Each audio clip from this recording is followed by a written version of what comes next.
Queridos amigos, queridas amigas, muita paz a todos. Estamos novamente conversando com os amigos do Portal da Luz de Rondinha, nossa casa do coração, para hoje tratarmos, buscarmos tratar sobre uma questão muito importante que nós consideramos e que, por certo, muitos consideram. É a passagem que Jesus nos deixou, fazendo uma afirmação imperativa: deixai vir a mim os pequeninos e não os impeçais. Então nós vamos falar um pouco daquele assunto que gostamos tanto, sobre a fase infantil do Espírito reencarnado. Mas para começarmos, nós convidamos a todos a nos acompanhar nessa prece inicial da nossa atividade. Senhor da vida, estamos aqui, Pai de amor e de misericórdia, nos reunindo em Teu nome, em nome de Jesus, pedindo também a proteção, o amparo dos amigos espirituais que coordenam a Sociedade Espírita Portal da Luz de Rondinha, que eles possam também estar nos envolvendo com as suas bênçãos de luz, de amor, nos encaminhando o nosso pensamento para esse trabalho, em que vamos dedicar, Senhor, a esta fase importante da vida do Espírito reencarnado, que é a fase infantil. Que as Tuas bênçãos, Senhor, neste momento, cubram os lares de todos aqueles que estão sintonizando neste momento com a nossa tarefa. Que assim seja. Pois bem, queridos amigos, queridas amigas, nós vamos iniciar a nossa conversa contando uma fábula muito interessante, que nós gostamos muito dessa fábula, porque ela tem todo um ensino profundo sobre a nossa responsabilidade, a responsabilidade do adulto na vida da criança. Qual é a responsabilidade do adulto na vida da criança? Na vida do filho, da filha, do neto, do aluno, do vizinho, enfim, aquelas crianças que estão junto a nós.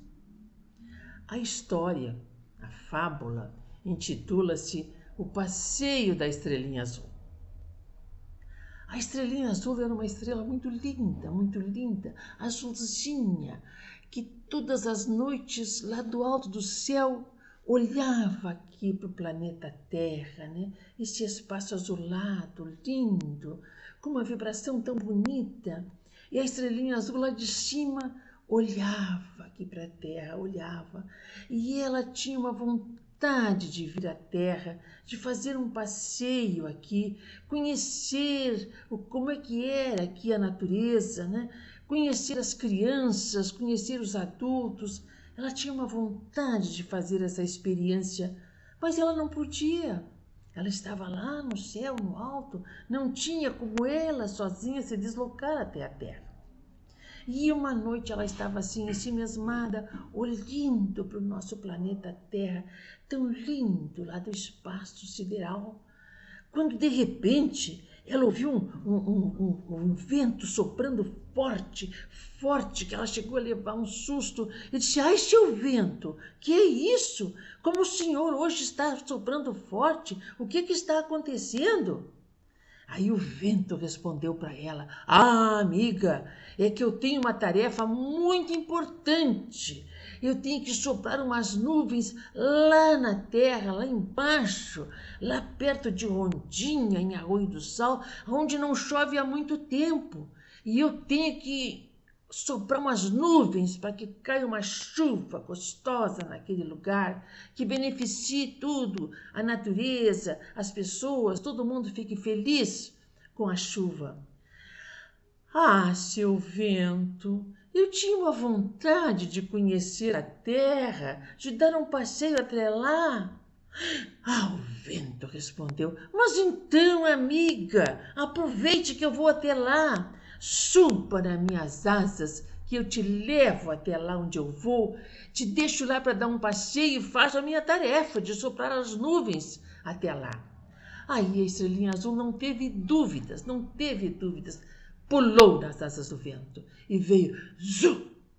Ai, ela chegou a sentir um friozinho na barriga e o vento veio com força. E de repente, plaft, soltou ela aqui perto de Rondinha, num bosque lindo, ali perto da lagoa, e disse: agora, amiga, passei bastante, eu vou deixar você aqui, mas quando amanhecer o dia, que você vê que o sol vai começar a brilhar, venha para esse local que eu venho te pegar. Aí nós voltamos para o céu. E o vento saiu soprando forte. A estrelinha ficou ali sozinha. Era noite escura, estava muito escuro. Ela não sabia que direção que ela ia tomar. Ela sentiu medo, ficou com um pouco de pânico, mas respirou fundo e pensou: mas eu sou uma estrelinha, eu posso brilhar. E começou a brilhar, brilhar, e viu que lindo que era aquele lugar, aquele bosque tão lindo, né? E foi caminhando ali por baixo das árvores, viu as teias de aranha ali nas árvores, viu os ninhos dos pássaros que estavam ali aconchegados, descansando, foi observando tudo o que ela podia observar. De repente uma coruja piou, ela levou um susto, mas ela viu que era uma ave inofensiva, né? Querida, e ela continuou passeando, feliz da vida, conhecendo todo aquele espaço, viu aquela lagoa bonita ali, com as estrelinhas lá do céu se refletindo naquela água que parecia um espelho. Ela se postou ali naquela margem, começou a observar tudo aquilo ali, ficando encantada com tudo que ela via, alegre por estar dando um passeio tão bonito aqui na terra. Mas, de repente, ela ouviu um choro sentido, um choro de criança. E ela pensou: mas de onde será que vem esse choro triste? Levantou seus olhos de estrelinha e viu que não muito longe, ali num caminho, levava uma casa muito simples, e que o choro vinha de lá. Ela não teve dúvidas, né? Se dirigiu até aquela casa devagarinho, espiou pela janela. Ela pôde espiar pela vidraça da janela e dentro da casa estava já escuro. As últimas brasinhas do fogão tinham se apagado, não havia mais luz que iluminasse aquela sala, e duas crianças estavam ali dentro, e uma menininha chorava, menorzinha, dizia: maninho, eu estou com medo, o papai e a mamãe não voltam, está tão escuro, eu estou com medo. E o maninho, um pouquinho maior, querendo demonstrar coragem para a maninha, dizia: maninha, não chore, é que o papai e a mamãe foram às compras, é longe o supermercado, daqui a pouco eles voltam, não chore, fique quietinha. A estrelinha azul, observando aquele diálogo e vendo aquela escuridão da casa, pensou: mas eu posso ajudar. Eu vou ficar iluminando aqui. E começou a iluminar da janela, iluminar. A sala se iluminou toda com aquela luz da estrelinha. O menino ficou meio assustado. Da onde que vem? Pensou, né? Da onde que vem essa luz? Deu uma espiada na janela, mas a estrelinha se retirou para ele não levar um susto, né? Esse maninha, que bom! Está vindo a luz de uma estrela muito linda aqui para dentro de casa.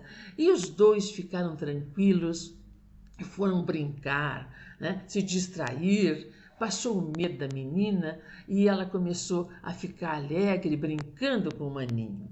E o tempo foi passando. E a estrelinha azul pensava: e o meu passeio? Estava tão bom. Mas se eu sair daqui, as crianças vão ficar no escuro. Eu tenho que ficar iluminando. Eu não posso deixá-las no escuro. E foi ali ficando. De repente, barulho de carro, e as crianças gritaram: papai e a mamãe estão voltando, que bom! E a estrelinha azul se retirou para um cantinho para que não fosse vista e não assustasse ninguém. E os pais entraram, e aí ela pensou, né? Vou continuar o meu passeio. Mas olha, quando ela ouviu o vento forte soprando e perguntava: estrelinha azul, onde está você? Onde está você? Nós temos que voltar para o céu. E ela correu e disse: estou aqui, vento, estou aqui. E ele: suba nas minhas asas que já está na hora de nós voltarmos, já vai amanhecer. E a estrelinha azul subiu nas asas do vento e os dois foram subindo para o céu. E o vento perguntou para ela: e aí, amiga, passeaste bastante? seu vento, mais ou menos. Mas como, amiga? Eu te deixei lá tanto tempo. Aí ela contou para o vento a experiência que ela teve, né? E o que ela fez. Ai, o vento deu um sorriso muito lindo e disse para ela: Ah, amiga, que bom ser teu amigo, que coisa boa, que coração bondoso seu. Da próxima vez que eu vier à Terra, eu te convido de novo para vir dar um passeio. E lá os dois voltaram para o céu. Esta fábula ela é muito interessante, porque a criança ouve, ela fica encantada, depois vai desenhar, vai dramatizar, enfim, é a proposta que a gente pode fazer, né, para a nossa criança, tanto em casa, contando a história, como nas escolas, como a gente faz, né, na educação infantil ela funciona muito bem. Mas, na verdade, nós adultos também podemos interpretar a mensagem desta fábula. Assim como as parábolas de Jesus elas têm um ensinamento profundo, esta fábula também tem. Ela fala ao nosso coração, à nossa emoção, e ela nos esclarece que a estrelinha azul somos nós adultos na vida da criança. Somos nós que temos o papel de iluminar, de esclarecer esse espírito reencarnante, de mostrar o caminho para esse espírito que está na experiência da infância, na encarnação, que é um período, nós consideramos assim, o mais importante praticamente do nosso estágio aqui na Terra, porque para esse período é que nós estamos aqui trabalhando, né? Então nós fomos pegar justamente os princípios fundamentais da educação do espírito, né, que é da equipe de Eurípides Barçanufo, que é o nosso mentor da casa, né? A equipe Barçanufo, essa equipe toda de luz, é que faz essa mentoria, é que dá orientação, é que ampara o Portal da Luz, entre outros espíritos e outras equipes, né? Mas aqui nós vamos ver quando esse projeto de Eurípides Barçanufo, baseado, né, na escola Allan Kardec, fundada por ele, com todo o trabalho pedagógico que ele deixou, um dos maiores educadores espíritas do Brasil que nós tivemos, né? Então nós vamos ver que dentro desse planejamento reencarnatório, né, o espírito traz, nos diz o livro, né, o espírito traz um planejamento reencarnatório relacionado às suas escolhas pretéritas. E realmente é o que acontece do outro lado quando nós estamos planejando a nossa encarnação, né? A execução deste planejamento alterará a configuração energética de seu contexto perispirítico. A reencarnação, nos diz o livro, é um processo de educação do espírito devido à grande oportunidade que nos é oferecida, né, do espírito se reorganizar, ampliar sua bagagem de conhecimentos, alterar suas vibrações desajustadas com a lei divina. Então, é um grande desafio, né? Nós temos a oportunidade da reencarnação, traçar novos objetivos, né? Transformar aquelas energias antigas, aquelas antigas negativas, né? Que precisam ser drenadas, que precisam ser melhoradas através da reencarnação, desse novo corpo físico que vai drenar, né, todos os problemas que estão registrados no nosso perispírito, né? Então, a oportunidade da reencarnação, quando bem vivida, né, principalmente na fase da infância, ela vai drenar, ela vai diluir esses problemas negativos, né, e vai transformar no bem, né? Então, nós vamos ver que, dentro desse projeto de educação de Eurípides Barçanufo, ao iniciar uma nova reencarnação, tudo parece novo para o espírito. É realmente uma nova oportunidade, é um novo começo, né? Que o estimulará a um aprendizado diferente a partir da adaptação ao novo contexto sociocultural próprio da ambientação em que estará inserido. A reencarnação é a maior oportunidade de modificação do pensamento e do sentimento e, consequentemente, gera a reorganização energética do perispírito. Então é muito importante, né? Nós reencarnamos com o objetivo de mudar hábitos, de mudar tendências que nós trazemos, né? De nossas vidas pretéritas, dos nossos erros. e também reforçar as boas coisas que nós tivemos na vida, né? Que nós fizemos em vidas anteriores, reforçar aquele aspecto positivo que já desenvolvemos, né? Toda reencarnação é a oportunidade de mudança no comportamento íntimo do espírito, acionando a consciência, né, a deliberar novas escolhas. Então, é um propósito muito importante esse projeto reencarnatório, né, que todos nós fazemos. E esta fase da infância, ela é muito importante. E a educação que o espírito reencarnado vai receber nesta fase, né, a educação que vai receber na família, principalmente, mas também na escola de evangelização, essa educação vai ser de fundamental importância para esse espírito reencarnado, né? Quando ela é bem feita, né? Para que ele tenha êxito nesse empreendimento, né? da vida corpórea. Mas é preciso que a gente preste muita atenção em como é que vai ser esse projeto, né? Então, educar, aí é que está, queridos amigos, educar o espírito, como Jesus nos ensinou, é conduzir o ser para a felicidade. Só assim compreendemos a força de uma educação que muda o destino do espírito. Então, que bom se nós adultos, como a estrelinha azul, pudéssemos iluminar a mente desse espírito encarnado, conduzindo-o para o bem, através de uma educação equilibrada na área moral, na área dos sentimentos, né? Na área intelectual, em todas estas áreas, né? Então, só assim, nos diz a mensagem da proposta educativa de Eurípides Barçanufo, só assim compreenderemos a força de uma educação que muda o destino do espírito, conduzindo-o verdadeiramente ao objetivo, né, que Deus nos deu, que Deus estabeleceu para todos nós, que é ser feliz, ser pleno, ser equilibrado, né? Esta é a grande proposta da educação, né? É a grande proposta. É aí que nós temos que ter muito cuidado como é que nós vamos orientar a nossa criança, o nosso jovem, esse espírito reencarnado que está junto a nós. E a proposta educativa aqui de Eurípides vai nos dizer o seguinte: os pais, babás e educadores frequentemente provocam medo nas crianças, provocam medo. Cuidado com o buraco, porque tem bicho, né? Não vai na rua porque o homem pode pegar. E assim por diante, né? Olha o bicho-papão.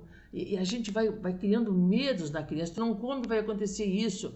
Assim, a educação por medo está equivocada, né? Está equivocada. Essas situações constrangem a criança. Depois, na escola, ela vai encontrar a questão do castigo, né? Vai encontrar... Então, isso tudo vai provocar, né, situações que a criança vai ficar constrangida e vão lhe causar uma série de medos que acabam desencadeando distúrbios emocionais, o que não é bom, o que não é bom de forma nenhuma, né? Que nós não devemos jamais estimular isto, né, na nossa criança, mas ajudar a nossa criança, o nosso jovem, a interagir com a natureza. A natureza é a maior sala de aula divina, né, que nos oferece todos os recursos necessários para o reequilíbrio espiritual. Então, ensinar a nossa criança, o nosso jovem, né, a observar a natureza, a perceber os detalhes que ela traz, né, a comparar os fenômenos que existem, né, analisar, refletir sobre tudo que está vendo, né, percebendo esses fenômenos todos. E com isso, nós chamando a atenção para a nossa criança desde pequenina, sobre como é que a flor floresce, né? A sementinha, como é que ela brota, né? Ensinando a criança a perceber a beleza do sol, o calorzinho, né? Depois também a chuva, a importância da chuva, a importância do ar, ensinando a criança a respirar, inspirar, expirar, para que ela se acalme, para que ela se tranquilize. Tudo isso vai estimular a atenção da criança, do jovem também, e o jovem também. Muitas vezes a gente deixou uma lacuna na infância, mas podemos recuperar na juventude, né? na fase da adolescência, né? Então, isso tudo vai estimular a atenção, vai estimular a inteligência racional, vai ativar a memória. A criança vai aprender a interpretar os detalhes, quando ela vai observar, né, o voo dos pássaros, o ninho, né, quando ela vai observar a fruta, né? Como é que chegou até aquele momento, aquela laranja se transformar em laranja, em fruta, o que que aconteceu até chegar ali. Todos esses aspectos são importantes. E dentro da educação de Eurípides Barçanufo, ele propõe justamente isso, ajudar a criança e o jovem a refletir, a narrar o que observou. Então a gente em casa pergunta para a criança, mas qual foi, como é que a formiguinha estava fazendo? Ela vai carregando as folhinhas lá para o formigueiro. Isso nós adultos vamos conduzindo a criança a observar, a ver a ação, né, a equilibrada da natureza, né? A criança vai expor também, aprender a expor as suas ideias, ela vai comparar, ela vai refletir, né? E vai ter lucidez, né? Então a natureza é uma sala de aula aberta, que nós podemos diariamente com a nossa criança, com o nosso jovem, estar trabalhando com ele sobre essas questões vitais da vida, né? Para que a vida tenha um sentido. A natureza é a maior fonte de informações para educar um espírito imortal. É a maior fonte de informações, né? É o mais rico processo comparativo da criação divina. Jesus usava a natureza. Ele usava a natureza para ensinar, né? Jesus ele dava preferência aos lugares naturais. Ele não ia para os templos, né? Para os edifícios, para as casas, não. Ele gostava de ensinar junto ao lago de Genezaré, ou então o sermão da montanha, né? Subindo o monte, nas praças. Ele aproveitava todos esses elementos naturais para trazer, né, para o ensino, para as pessoas aprenderem. E nós, lá na nossa infância, adultos ainda infantis nos sentimentos, na percepção do verdadeiro sentido da vida, Jesus então vai nos mostrando. E ele vai contando histórias. Jesus contava muitas histórias, né? Ele usava todos esses recursos da natureza para nos ensinar, para nos mostrar como é que a gente pode encaminhar esse espírito imortal que está na melhor fase para o aprendizado do bem, do bem. A criança é como uma esponja, né? A mente infantil é como uma esponja que vai absorvendo tudo o que ela observa. Ela absorve o que é de bom e o que é de negativo também. Então aí a responsabilidade nossa de encaminharmos as informações que a criança precisa, encaminharmos, né? Então, hoje os pais estão usando muito as mídias, né? O smartphone, o telefone, para entreter a criança, né? Os jogos, os games, muito cuidado. Nós temos que ter muito cuidado, porque essa ação contínua, né, dessas situações difíceis estão trazendo bastante problemas, né? Bastante problemas, porque a criança vai absorvendo aquilo que ela vê. Recentemente, uma amiga nossa pegou os sobrinhos para levar no shopping para fazerem um lanche e ela ficou muito preocupada com a reação de um dos sobrinhos, porque a moça, que é a atendente que estava atendendo ali na sala de refeições, ela não atendia o chamado da tia, ela não foi atenciosa, não foi prestativa, ela custou muito e tal para servir, para vir ali servir eles, enfim, do lanche que eles tinham pedido. E a tia foi ficando irritada, as crianças mais ainda, imagina, né? Aí quando a moça chegou para servir, o sobrinho olhou para a tia e disse assim: mata ela, tia, mata. Isso é o game. O game anula, né? Vejam que a mente vai ficando embotada e vai respondendo de acordo com o que a criança vai percebendo na vida. Então a vida, minha gente, não é um game. Não é um game. A vida, nós temos que afastar um pouco a nossa criança, né, desse jogo todo, né, de mídia em massa, né, de redes sociais, e trazer para a natureza, trazer para a natureza, fazer a criança observar. Por exemplo, nós, na educação infantil, que a gente ainda colabora, a gente trabalha com a criança, né? Desde a plantação da semente, eles vão observando ela brotar depois no vasinho, vão botando água, de repente vai surgindo as folhinhas, vai surgindo a planta e ela vai se destinando, vai fazer o seu destino, e a criança vai observando e vai concluindo como isso é importante, né? Como a natureza é rica, riquíssima, e que pode nos servir, nos ser útil, né? E tem uma outra história muito interessante que nós reservamos também para contar, que vai enriquecer bastante essa questão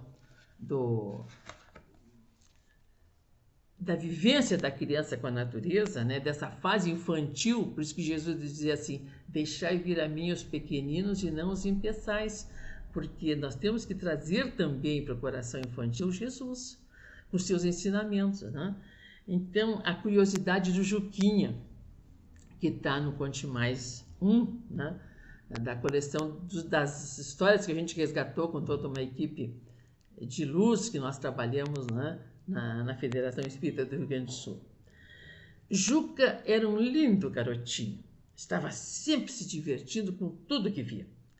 Ele gostava de saber como eram todas as coisas que encontrava.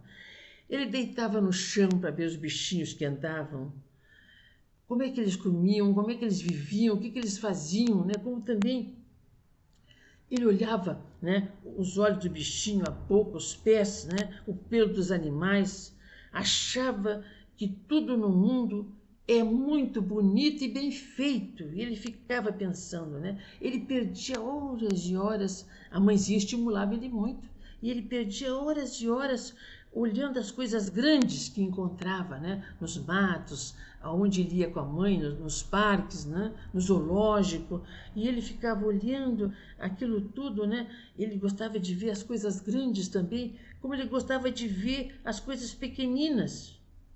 E ele pensava com ele mesmo, né? Quem fez todas as coisas sabe muito, sabe mais do que o papai e a mamãe, mais do que a professora, mais do que os homens que vão à Lua, vão nos outros planetas, sabe mais. Sabe mesmo por que os homens, né, que sabem fazer tudo isso, mas não sabem fazer a Lua, as estrelas, as árvores, os homens não sabem fazer.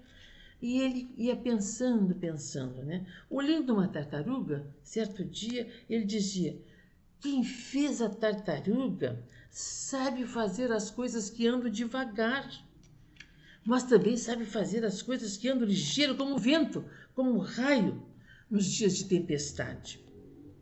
Um dia, Juquinha foi passear com a mãe. A mãe resolveu levar ele num lugar bem bonito, com muita natureza, num pequeno bosque, né? E junto foi o seu cãozinho piloto. Ele não se afastava do cãozinho piloto. Aí ele encontrou ali um montinho de areia. Quis saber o que tinha dentro daquele montinho. Sabe o que era? Formigas! Formigas! E Juquinha ficou pensando: quem é que ensina as formigas a fazerem suas casinhas tão bem feitinhas? E ele andou mais, andou, o piloto junto e a mãezinha atrás, né?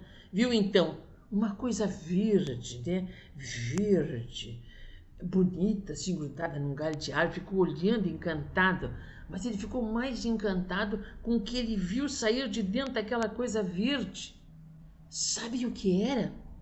Ali dentro estava uma coisa vermelha e preta, uma coisa linda de asas.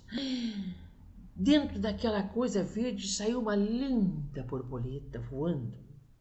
E ele ficou pensando: como é que pode tudo ser tão bem feito assim? O homem não sabe fazer uma linda borboleta que sai de dentro de uma coisa verde, que sai voando, batendo asas.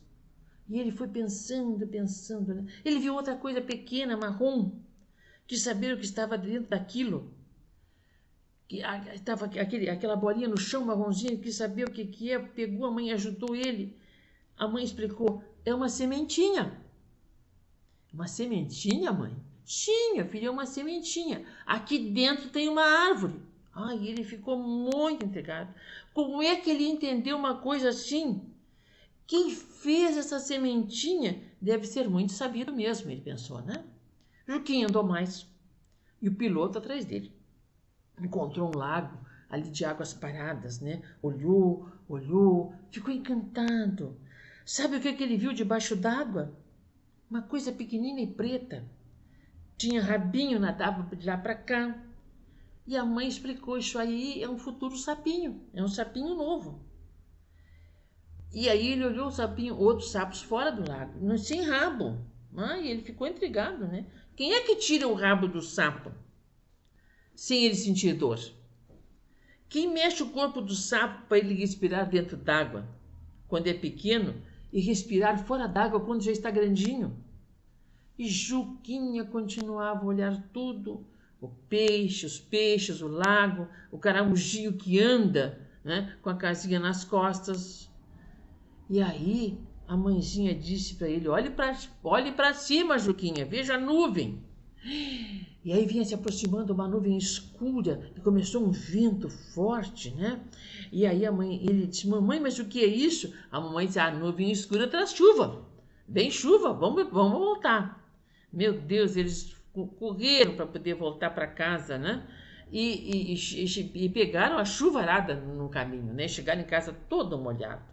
Aí chegando em casa, o Juquinha, né? Enquanto a mãezinha secava ele, né? Com a toalha, mamãe, eu vi uma porção de coisas tão bonitas que nem a senhora, nem o papai sabem fazer, nem a professora. Ai, mamãe, eu achei tudo tão lindo. Ninguém sabe fazer as coisas que eu vi. Eu aposto, mamãe. Quem sabe fazer uma linda borboleta?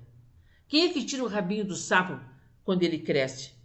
Quem é que faz nascer uma árvore de uma sementinha, mamãe?